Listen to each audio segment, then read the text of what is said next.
Bem-vindos à Zona de Silêncio.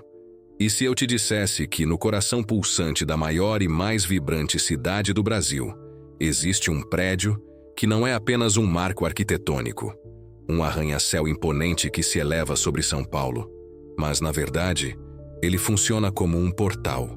Um portal para um dos mais perturbadores e enigmáticos mistérios do nosso tempo. Um lugar onde a tragédia mais crua e inimaginável se fundiu de forma indissolúvel com o paranormal. Onde o passado, o inferno vivido ali, simplesmente se recusa a ser esquecido. A história que vamos contar hoje é muito mais antiga do que o concreto e o aço que formam a estrutura que hoje conhecemos. Antes mesmo de qualquer projeto ser desenhado, antes do primeiro tijolo ser assentado.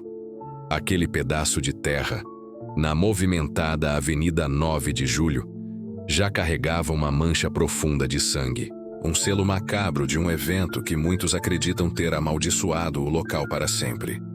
Estamos falando de 1948, um crime hediondo. Um professor de química, tomado por uma escuridão inexplicável, assassinou friamente a própria mãe e as duas irmãs. Não contente com o ato, desovou os corpos em um poço, dentro da própria casa. Em seguida, tirou a própria vida. Uma tragédia familiar devastadora que abalou a São Paulo daquela época. O local foi demolido, sim. A casa foi abaixo. Mas a pergunta que ecoa é: será que algo daquela energia, daquele sofrimento e daquela violência ficou? A história popular e muitos relatos que vieram depois parecem dizer que sim. E essa é apenas a ponta do iceberg. Mal sabíamos que 2 décadas depois, essa energia sombria parecia se manifestar de uma forma que ninguém poderia prever. Em 1º de fevereiro de 1974, uma data que ficou marcada na memória de São Paulo, a maldição do terreno parecia se concretizar de forma cataclísmica. No 12º andar do recém-inaugurado edifício Joelma, um simples curto-circuito em um aparelho de ar-condicionado deu início ao que se tornaria um verdadeiro inferno em vida. Em questão de minutos, as chamas alimentadas por materiais inflamáveis da época, carpetes, divisórias de madeira, móveis, se espalharam com uma velocidade aterrorizante, engolindo os 25 andares. Ninguém, absolutamente ninguém estava preparado para o horror que se desenrolava. Sem sprinklers, sem rotas de fuga adequadas, sem um plano de emergência eficaz. Pessoas presas, encurraladas, a fumaça densa, o calor insuportável, a desesperança tomou conta. 188 vidas foram brutalmente ceifadas naquele dia. Centenas de feridos, muitos com sequelas para sempre. E o mundo assistia, impotente, ao que se tornaria uma das maiores e mais dolorosas tragédias de São Paulo. Uma ferida que jamais cicatrizou, mas no meio de tanto horror indescritível, um detalhe em particular, um acontecimento específico, cimentaria a fama do Joelma como um local verdadeiramente assombrado. 13 pessoas, em um ato desesperado para escapar das chamas e da fumaça sufocante, se refugiaram em um dos elevadores. Acreditavam que ali estariam seguras, que a ajuda chegaria. Mas as chamas foram mais rápidas, mais cruéis. Elas as alcançaram. Morreram ali, carbonizadas em um cubículo de metal que deveria ser a salvação. Seus corpos devastados ficaram irreconhecíveis. E sem identificação, foram enterradas juntas, em valas comuns em um cemitério de São Paulo, simplesmente como desconhecidos. 13 almas perdidas, sem nome, sem um túmulo individual para receber visitas, sem descanso. Uma pergunta inevitável paira no ar. Será que elas realmente encontraram a paz? Será que seus espíritos puderam seguir em frente após uma morte tão terrível e anônima? O edifício Joelma foi sim reconstruído, totalmente modernizado, e rebatizado como Edifício Praça da Bandeira, numa tentativa de apagar as memórias sombrias. Mas o nome mudou. O passado, contudo, não. E os relatos, bom, eles começaram a surgir, com uma frequência assustadora. Funcionários que trabalhavam ali, guardas noturnos que faziam rondas pelos corredores, até mesmo moradores do entorno.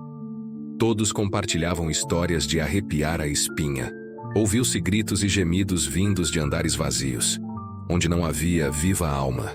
Objetos que se movem sozinhos, cadeiras que são arrastadas, papéis que voam em ambientes sem corrente de ar, portas que batem com força inexplicável, elevadores que operam e sobem e descem sem ninguém a bordo. E a mais perturbadora de todas, a sensação constante de ser observado, de ter alguém ao seu lado, mesmo na mais completa e claustrofóbica solidão do prédio durante a noite. Muitos que presenciaram ou ouviram esses relatos afirmam categoricamente que as 13 almas do elevador, sem descanso, continuam presas ali, manifestando sua presença de formas que a lógica humana simplesmente não consegue explicar. Elas estariam buscando algo? Ou apenas presos a um loop eterno de sua própria tragédia? A comunidade paranormal e os curiosos, é claro, não demoraram a voltar seus olhos e suas ferramentas para o edifício Praça da Bandeira. Grupos de investigadores munidos de tecnologia de ponta, gravadores de EVP, termômetros sensíveis, câmeras de visão noturna, medidores de campo eletromagnético, tentam registrar o que muitos consideram o inexplicável. E o que eles encontraram?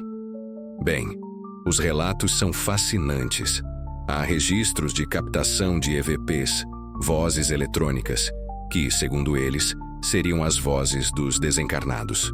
Flutuações de temperatura drásticas e sem motivo aparente em áreas específicas. E até mesmo a aparição de vultos e figuras fantasmagóricas em fotos e vídeos que surgem e desaparecem em questão de segundos. A ciência oficial, como sempre, tenta ignorar ou encontrar explicações racionais. Mas os relatos continuam. As evidências, por mais subjetivas que sejam, se acumulam. Eu te pergunto, o que você faria se estivesse lá, sozinho, à noite, e sentisse uma brisa gelada em um dia quente, ou ouvisse um sussurro vindo do nada? O edifício Joelma, hoje Praça da Bandeira, é muito mais do que um lembrete sombrio de uma tragédia.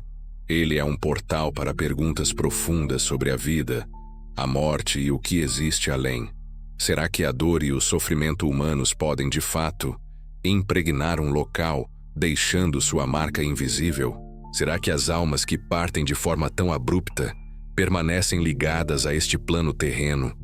Ou será tudo apenas o eco da nossa própria imaginação, tentando dar sentido ao incompreensível, ao medo mais primal? A verdade, talvez, esteja lá fora, na zona de silêncio entre o que podemos ver, o que podemos sentir e o que ousamos acreditar. E você? Qual a sua opinião? Você acredita nas histórias do Joelma? Já teve alguma experiência paranormal que te marcou?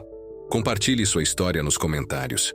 E se você gosta de desvendar os mistérios do nosso mundo, ou do que está além dele, não se esqueça de se inscrever no canal Zona de Silêncio, ativar o sino para não perder nenhum vídeo e, claro, deixar o seu like.